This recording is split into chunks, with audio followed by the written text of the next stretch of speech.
Hi there. Travelers to Jamaica be reminded starting Thursday, both Jamaicans and non-nationals will be required to present a negative COVID-19 test at check-in for their flights. The test must be conducted within 72 hours prior to the date of travel. These and other containment measures were announced Sunday evening by Prime Minister Andrew Holness. Between the pages today, more from Mr. Holness. Welcome to Jamaica Magazine. I'm Adrian Atkinson, your guide for today's show. Stay with us. You need to be in the know. Small businesses like mine continue to serve the needs of people. We all play a part in keeping the wheels of our economy turning, and we do so responsibly. We are building forward together.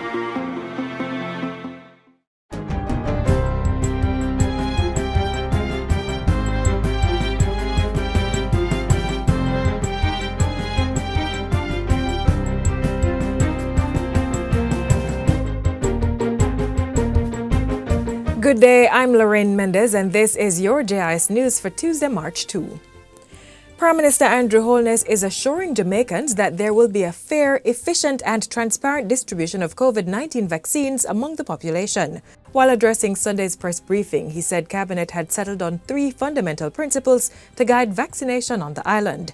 These include distribution to the most vulnerable, getting it efficiently to those who want it, and ensuring ministers and political personnel do not interfere in the process. The public must be assured that there is no favoritism in vaccination. So once the minister and his team, meaning the permanent secretary, the CMO, and the other hard-working officials of the Ministry of Health determine what that vaccination schedule and priority is, then nobody must pick up the phone and say, PS, put it my friend now, or I know this lady. That cannot work. The Ministry of Health and Wellness has responded to calls for the use of the ivermectin drug to treat COVID-19 patients. Portfolio Minister Dr. Christopher Tufton says there's not enough information to recommend for or against it, as more clinical studies are needed. The minister says this conclusion follows extensive review of the drug by recognized bodies. These include the National Institute of Health in the United States and the USA Food and Drug Administration, the FDA. During Sunday's press briefing, Dr. Tufton said the ministry would only recommend medicines proven to be safe for specific use. The Ministry of Health and Wellness has a responsibility, however, to ensure that recommendations given from a policy level regarding medicines and therapeutics ensure that medicines with proven safety, effectiveness, and efficacy are available to the population. The use of unproven drugs can lead to a waste of resources, harmful effects, and can also reduce the availability of the drug for its recommended use. The health minister said ivermectin, when used as labeled as an antiparasitic, had been found to be safe. But he stressed that the ministry was awaiting the outcome of several large-scale studies on the drug to provide further guidance on its safety and efficacy for use in COVID-19 treatment. In light of the extension of the nightly curfew until March 23 and its impact on commerce, Prime Minister Andrew Holness says a model is being developed to allow some quick service industries to continue operations during curfew hours. This process is being worked out between a cabinet subcommittee and the Private Sector Organization of Jamaica, the PSOJ. The Prime Minister says businesses have found innovative ways to serve the public through the growth of several online malls and food delivery apps, which represent ways to keep production going. We are very concerned because that industry employs a significant number of Jamaicans. It contributes to the income of many households. So we know that the curfew hours is greatly impacting that industry. It is not beyond us, however, to find solutions to allow for what I like to call the emergence of the delivery economy. Mr. Holness says the government and PSOJ are working to ensure that the agreed model is inclusive and open to all Jamaicans, from large restaurants to small pan-chicken vendors. The Jamaica Business Development Corporation, JBDC, has partnered with Sagicor Bank to assist operators of small and medium-sized enterprises, MSMEs, with business development strategies. The establishment of the Sagicor Bank Resource Center was formalized with the signing of a Memorandum of Understanding last Thursday. At the facility, which is equipped with meeting and training rooms, SMEs will be able to access free technical, business and marketing advice, as well as research and project management services. The Resource Center is also accessible online through the JBDC and via telephone.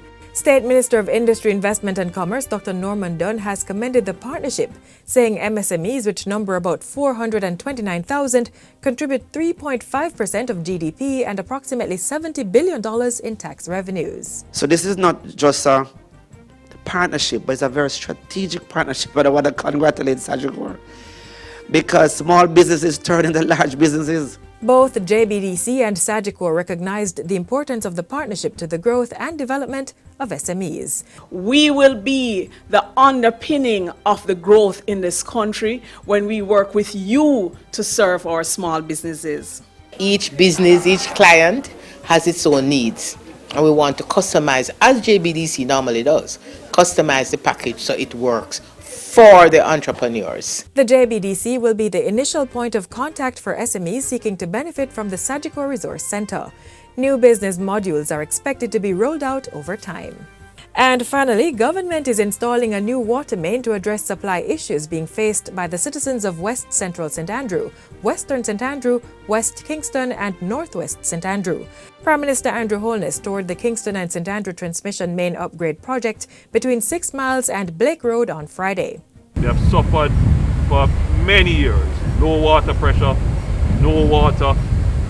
And during Christmas 2 years ago, they had absolutely no water whatsoever. And you know, as the Prime Minister, I was very distressed about it.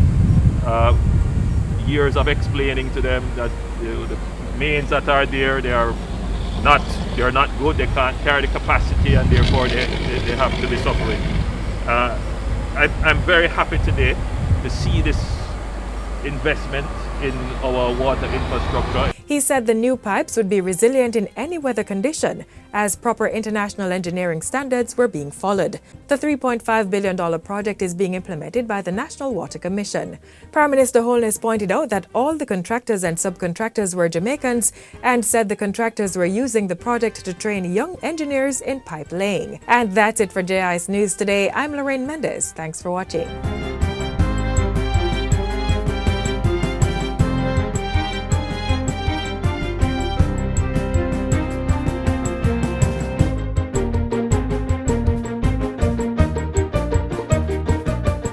An important message from the Ministry of Health and Wellness.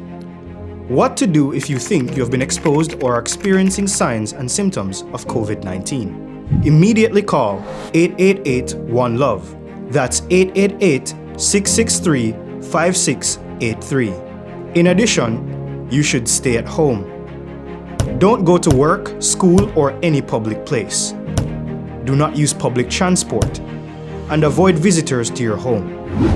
You may need to do this for up to 14 days to reduce the spread of the infection. A message from the Ministry of Health and Wellness.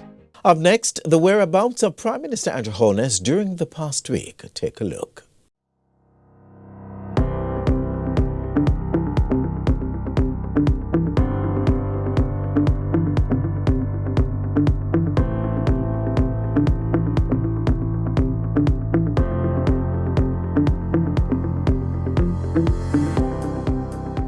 Prime Minister announces stricter COVID-19 measures.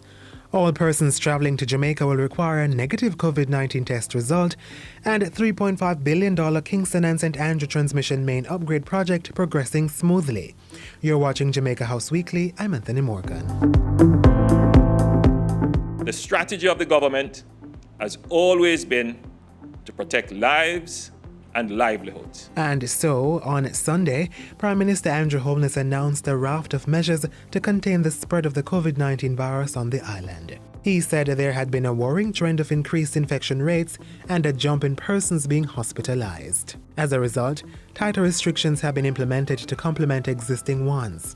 In addition to the mandatory wearing of masks in public spaces and the public gathering limit being at a maximum of 10 persons, the all-island curfew will remain at 8 p.m. to 5 a.m. day to day until March 23. All places of worship, including churches, will engage only in online services, with a maximum of 10 persons allowed inside the place of worship to facilitate the broadcast. Zoos, parks, gyms, attractions and bars will close at 6 p.m. daily until March 22. For the next 3 weeks, public beaches and rivers have been ordered closed. Only students sitting exit exams will be permitted to have face-to-face classes. This applies to both private and public schools. Mr. Holness says all other grades will continue to learn remotely. Persons 60 years and older must continue to abide by the stay-at-home orders.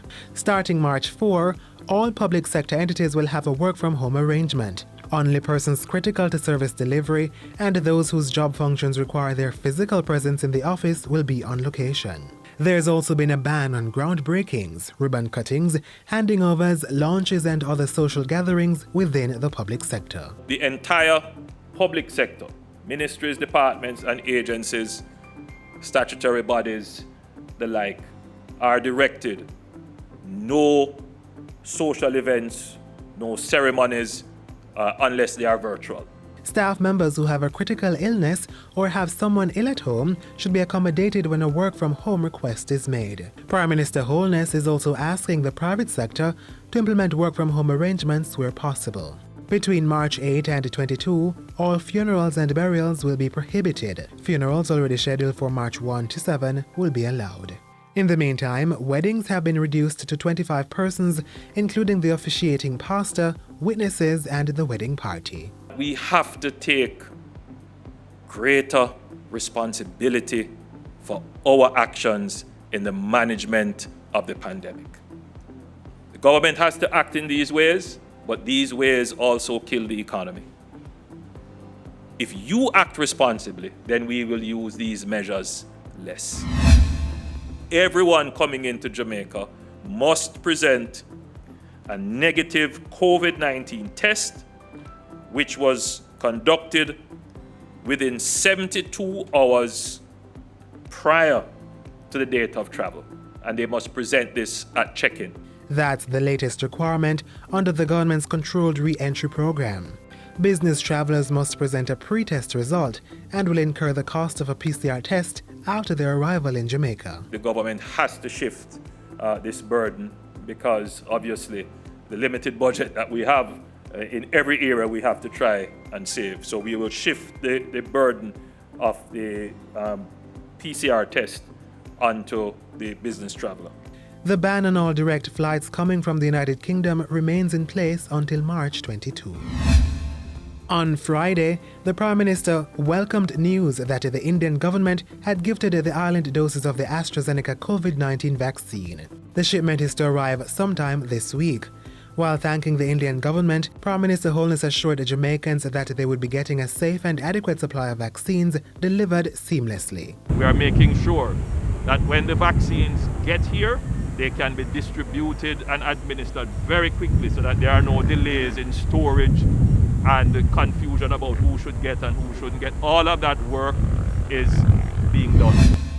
Government is undertaking a comprehensive review of security on all public bodies' websites and networks to ensure compliance with international standards and best practices. That's one of the outcomes of Thursday's meeting of the island's Security Council. 162 websites have already been reviewed and another 100 are in progress. The Security Council says the state is building a robust governance framework and infrastructure for cybersecurity, which is embedded in Plan Secure Jamaica. During the meeting, Prime Minister Andrew Holness received a comprehensive update on Jamaica's cyber architecture and a specific report on matters related to the JAM COVID-19 application platform. He has directed that the plans for building cyber resilience in Jamaica be accelerated. This includes bringing the new National Cybersecurity Strategy to Cabinet in the second quarter of the upcoming fiscal year, launching a new cyber academy, and intensifying cross-agency cooperation. A multi-agency cyber analysis team is in place and conducting critical assessments of the existing cyber landscape. Last week also saw the Prime Minister touring the $3.5 billion Kingston and St. Andrew Transmission Main Upgrade project between 6 Miles and Blake Road. The project is led by the National Water Commission. It involves the laying of a new transmission main from 6 Miles to Waltham Park Road along Spanish Town Road and Beeson Street to the intersection of North Street and Blake Road. They have really suffered. They have suffered for many years. Low water pressure, no water. And during Christmas 2 years ago, they had absolutely no water whatsoever. And you know, as the Prime Minister, I was very distressed about it. Years of explaining to them that the mains that are there, they are not good, they can't carry the capacity, and therefore they have to be suffering. I'm very happy today to see this investment in our water infrastructure. And that's it for Jamaica House Weekly. Be sure to join us next time for more of the news stories coming out of the office of the Prime Minister.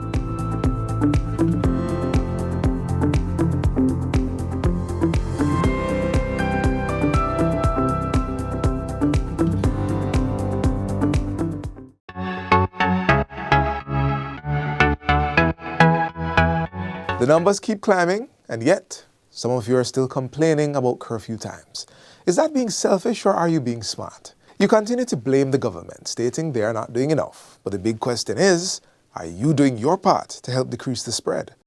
The unfortunate reality is that far too many people refuse to take the coronavirus pandemic seriously until they or someone they love gets infected. Now, this is what we do not want, and I don't believe I can stress this enough. Wear your mask, sanitize.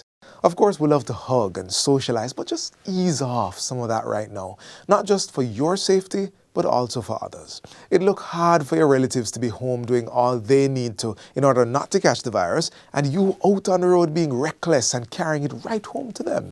Each one of us needs to help during this fight against COVID-19 as we work to make Jamaica the place of choice to live, work, raise families, and do business in a healthy environment.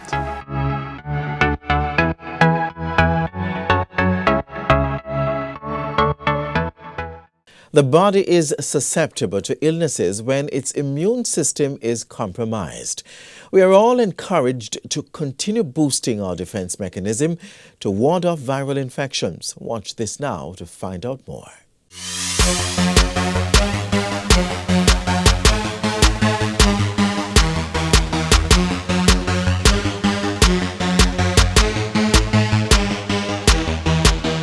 Controlling the triple threat of COVID-19, influenza and dengue is a major agenda item for the Ministry of Health and Wellness. This mission requires every one of us to always be vigilant and take preventative measures against the spread of these infectious diseases. Knowledge is power, and our awareness of this triple threat is the first step to victory. The next step is to do what we know needs to be done and can be done to protect ourselves and the people we care about. COVID is still out there, requiring continued vigilance in our national response to the disease, including the strict adherence to infection prevention and control measures. Masking up, we must add the masks, washing the hands, keeping your physical distancing from others, and sticking to quarantine or isolation as is required. The Health Ministry has maintained a robust testing protocol in the COVID response to track and trace the virus and slow its spread. That includes government's approval for some private entities to carry out the gold standard polymerase chain reaction PCR test for COVID-19, as well as the antigen test, which has a quicker turnaround time for results. Combined, private sector entities are now able, for a cost or for a fee, to offer the PCR test for COVID with the sanctioning of the Ministry of Health and Wellness. And so you can go to a microlabs, and they're all over the country. You can get swabbed, samples collected, sent into Carigen, and Carigen will do the test, turn it around, and send back the results. In addition to that, the ministry has also approved Technology Solutions Limited to do environmental testing. And what this means is that this entity, Technology Solutions Limited, is able to go into your company or your home or wherever else in a public space, and they can test surfaces to determine if the virus exists on those surfaces. Infection prevention measures for the flu caused by the influenza virus is the same as for COVID-19. They include covering the mouth and nose and coughing and sneezing in a piece of tissue, which is then properly disposed of immediately. Both COVID and the flu are highly infectious diseases requiring persons with symptoms to stay at home and avoid contact with others in order to prevent spread. Both have similar symptoms, which makes it difficult to tell which illness is present.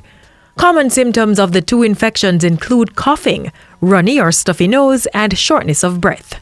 And so it's very important that as citizens, if you have any of these symptoms, you get checked out by a doctor. And it's also important that you do not panic, but at least get the diagnosis to determine which of the two or indeed the three you may have.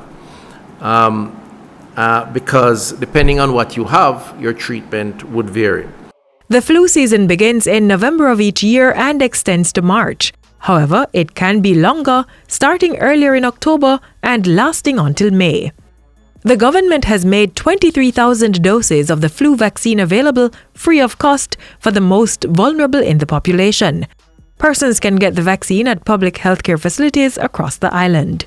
The priority for this vaccine would be healthcare workers initially, pregnant women, children over 6 months with chronic illnesses, non-health frontline workers such as the police officers, army, correctional services, customs, and immigration officers, and transport operators.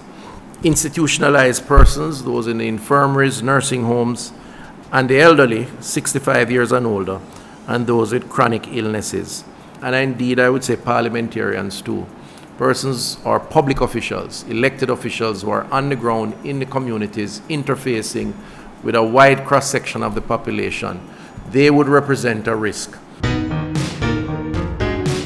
I would certainly want to encourage those, particularly of a particular age cohort, to seek out, and you can get it done privately, the vaccine, because it certainly will assist in protecting you against the flu.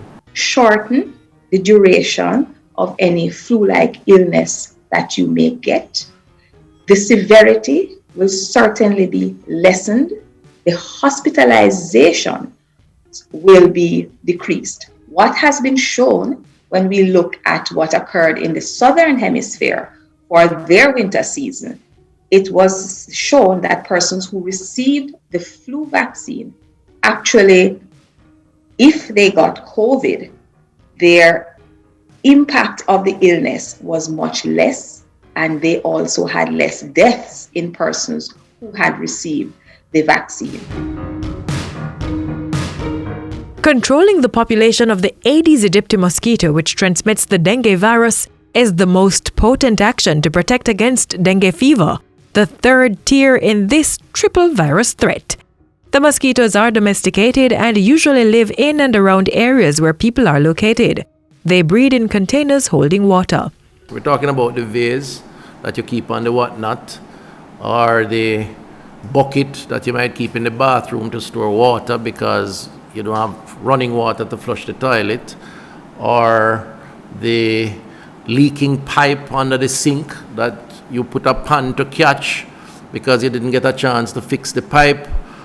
All of those things become breeding sites for mosquitoes and ultimately poses a risk to you. The national response to this threat has brought the Aedes aegypti indices to a low level, following government's single largest investment of nearly $300 million in the island's vector management infrastructure. We had in place over 1,244 vector control workers.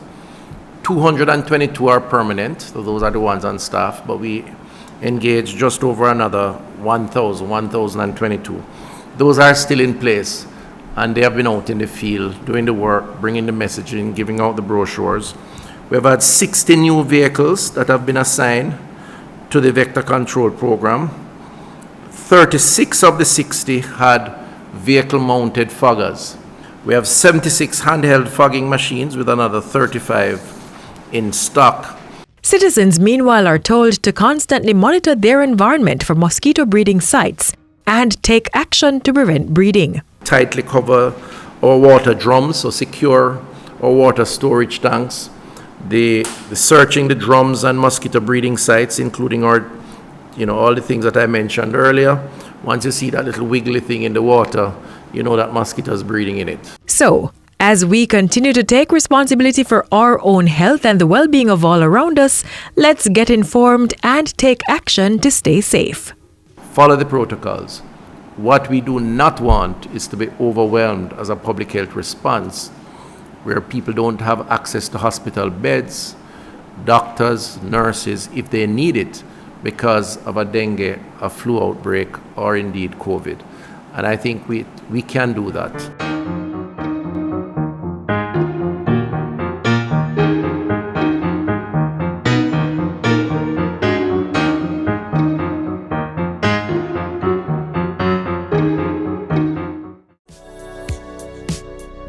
Practice good hygiene by washing your hands frequently using soap and water.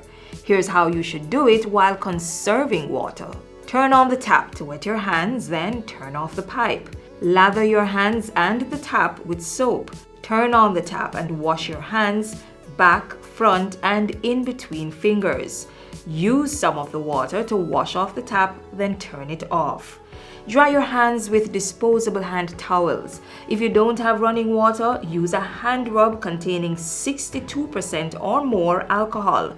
If hand sanitizers are not available, rubbing alcohol, Dettol, white rum, or household bleach will do the trick. And if all else fails, let hand washing and the handling of potable water be a two-person event. Each person will take turns pouring and washing hands with sitting water. Now is a good time to consider installing a tap on your containers to reduce the risk of water contamination. Faucets can be easily attached to drums, buckets, or 5-gallon water bottles. And to ensure that the outside of the containers are clean when recapping, disinfect it with hand rub containing alcohol that's 62% or more.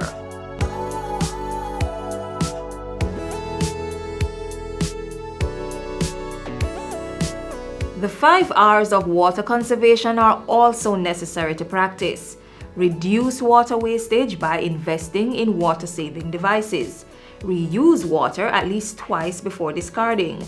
Replace leaking pipes, faucets, and other plumbing equipment. Recycle wastewater and use it for gardening, car washing, or cleaning of public spaces. And reclaim water through rainwater harvesting. We all must play our part to ensure there's water to combat the coronavirus and stave off prolonged drought.